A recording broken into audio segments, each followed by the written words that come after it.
The walk home. Stumbling out of the nightclub, Jason barely noticed the freezing wind biting his face. The bass from the music still thumped in his chest as he struggled to keep his balance. He'd had one too many drinks, but what did it matter? It was Friday night, and the world could wait.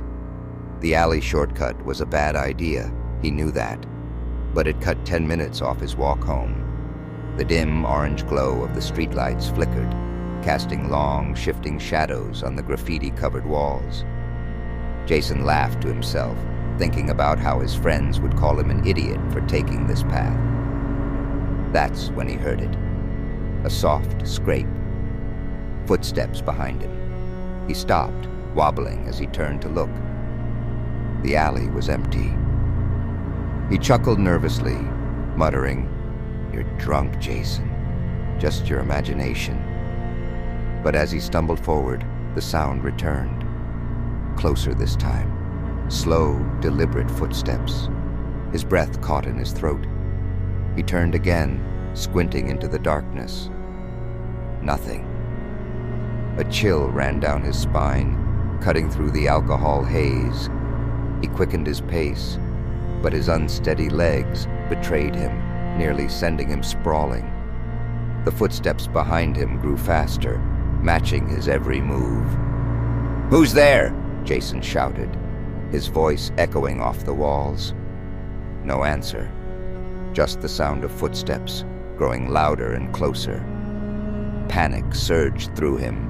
He broke into a clumsy run, his heart pounding as adrenaline fought the alcohol in his system.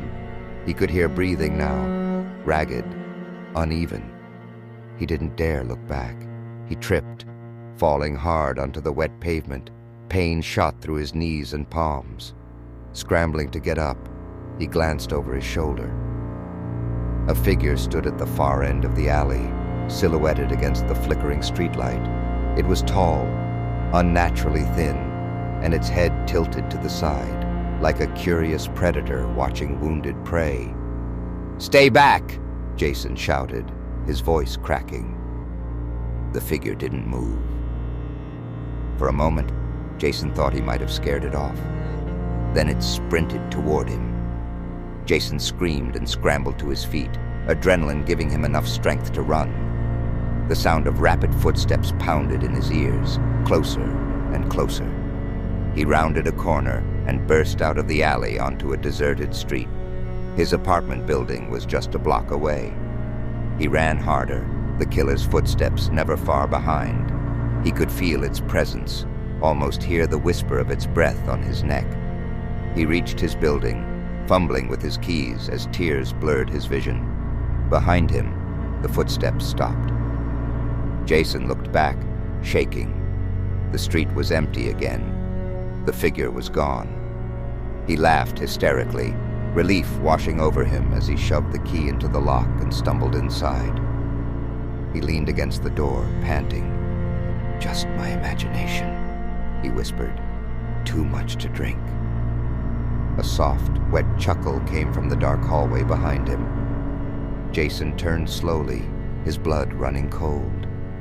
The figure was standing inside his apartment, its wide, glassy eyes fixed on him, a twisted grin spreading across its face. "You should have stayed at the club," it whispered. The last sound Jason heard was the click of the lock behind him.